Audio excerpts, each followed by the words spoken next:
Hello and welcome back to Batch Reviews. Today we're going to be looking at the new Mazda CX-5. It's been updated and revised for 2022 and I'm going to be taking this car out on a test drive today. We're going to be doing a full walk around tour of it as well and ultimately finding out whether this is still one of the best family SUVs you can go for or whether new arrivals have stolen this car's crown. But before we answer that question, make sure you subscribe to the channel, switch on those notifications, give this video a thumbs up if you like it, and if you've got any questions about this car, drop them in the comments box below. Right then, let's crack on with it.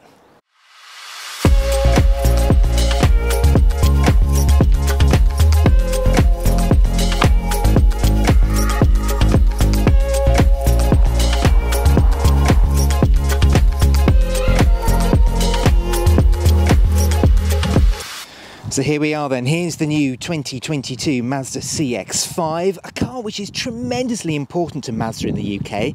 They've sold 70,000 CX-5s since the car first launched in 2012. 25% of all Mazda's sales in the UK are of the CX-5. So when Mazda update this car, which they have done here, it is big news. The first thing to say is it's a midlife update, so there's some styling tweaks, some engineering tweaks, but the basic car remains the same as it was, which is good news because the CX-5, I think, is always one of the best looking family SUVs. Mazda just tweaked the looks here, so there's new front bumpers, a bit more smooth, I suppose you could say. We've got new LED headlights. Here you can see the new day running lights, new grille as well.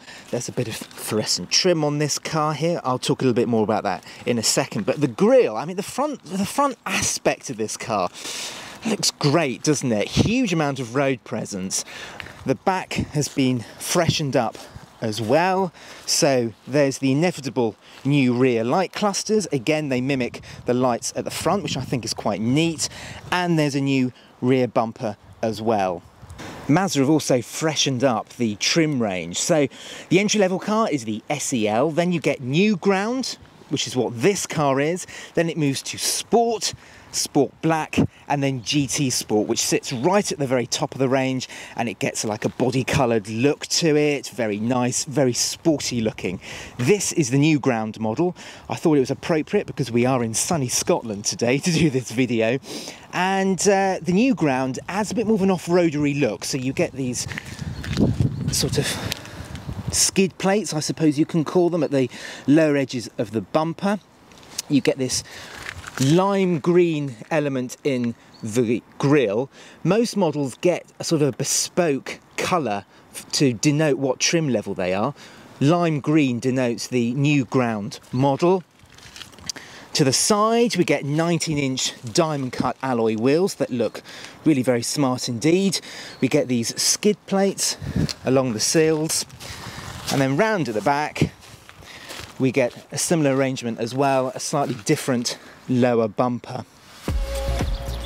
On the inside, and it's business as usual, so the rear seats can recline and can fold in a useful 40-20-40 arrangement. And while rivals like the Citroën C5 Aircross and Skoda Kodiaq have larger boots, the Mazda's is still wide and square, and those rear seats fold down completely flat.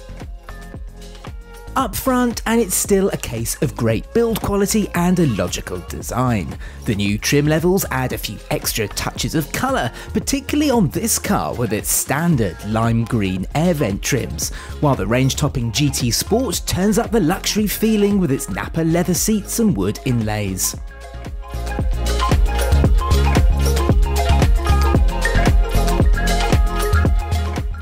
Now it's really nice to get back behind the wheel of a CX-5. Admittedly, I haven't done it for quite some time because it just reinforces the view that I had when I first drove this car 2017, when this generation of CX-5 came out, that there really is nothing else like it on the market. And 5 years on, I think the same could be true. Most family SUVs, they're designed for a purpose. They're designed to ferry the kids around in the safest, most comfortable, most economical way. And whereas the CX-5 goes about things in a slightly different way. The steering, for example, it's just got a surprising level of feel, something you wouldn't expect from an SUV. You can just really place it on the road exactly where you want to, and you get some feel, you get some feedback through the wheel. The power steering is nicely consistent, it's nicely weighted.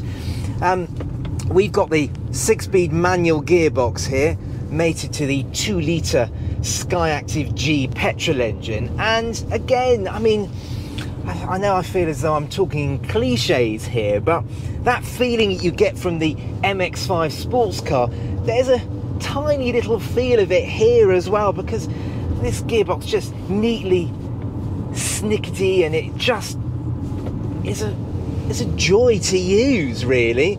All of the controls work nicely together. It makes you realise how many car manufacturers get it wrong. Now, it's not just the controls that feel great in the CX-5, it's also the chassis. I mean, there's a good amount of work has gone into this chassis, and again, it's way more agile and sporty than it needs to be. Sorry, you may be hearing a noise in the back. That's my bag in the back. It's lolloping around because I'm having so much fun.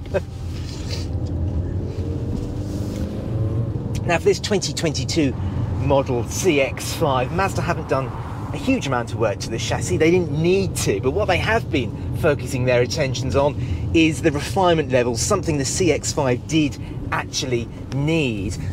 They've been making sure that the body is nice and rigid and nicely planted on the road, which it is, but they've also just tweaked little things like noise and vibration.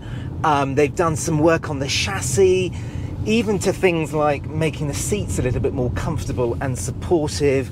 I mean, I do think there's less vibrations coming through the pedals, actually, and the controls, they just feel a little bit more slick and a little bit more smooth. And in that regard, Mazda have done a great job. I mean, it does feel a little bit more refined, a little bit more polished.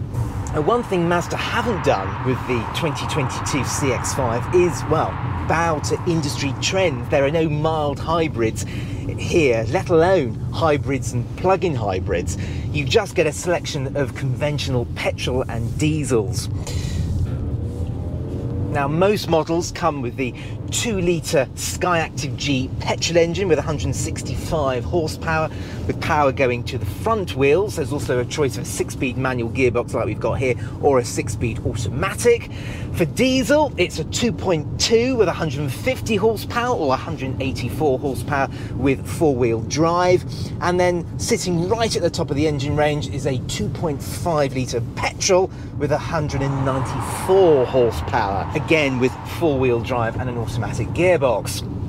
Now, we've got the 2-litre 165 horsepower unit here, and whilst Mazda have done some great work on the refinement levels of the car, the engine could do with a bit of work, I think. It's just a bit too coarse, a little bit too rough for my liking. You do feel as though you have to strain it a little bit, and it can get a little bit noisy, but you can't criticise the performance though. I mean, this engine does feel as though it's got a lot more power than 165 horsepower. It does really get a move on, and mated with this 6-speed manual gearbox, it does make for some pretty swift and fun progress. Now, one thing that's always been in the CX-5's favour is the chassis and the suspension. I mean, it's such a great balance between ride, a comfortable ride, and yet pretty agile handling, very little body roll. I mean, throwing this car around on these Scottish twisty and tight roads, you'd swear you were in a sporty hatchback. Now, when you've had enough of hooning around in a family SUV of all things, you are greeted with such a lovely interior. I mean, Mazda haven't done an awful lot in here at all. I mean, this particular new ground model gets its lime green air vent trims, which personally I think is just a little bit too much. I like the lime green on the seats, the piping and everything, but the air vents is just a little bit too much, even by my standards. But that's just tinsel and taffeta, really. The actual basis of the dashboard is just great. I mean, yes, there are some scratchy plastics here, but everywhere else, the attention to detail is just fantastic, and something we've come to expect from Mazda. Everything is so nicely arranged, it's so intuitive.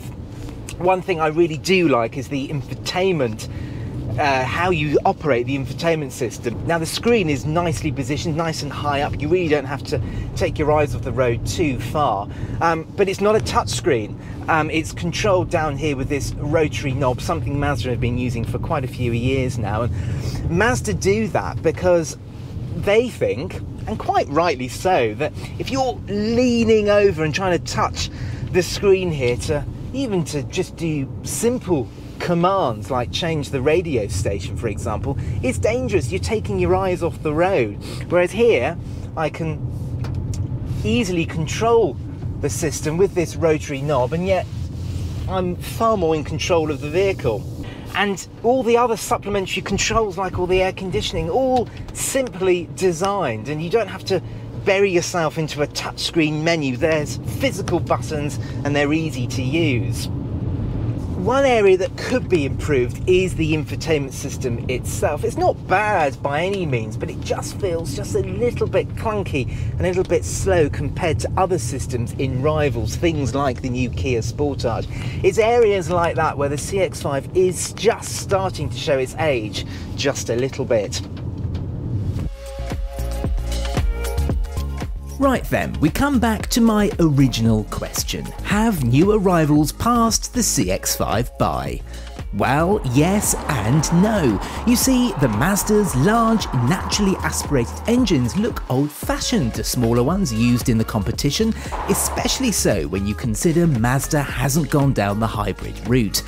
That means the CX-5 potentially is more expensive to run as a company car. But in virtually every other area, the CX-5 either matches or beats the opposition. It's well priced, well equipped, and incredibly good to drive. Dismiss it at your peril.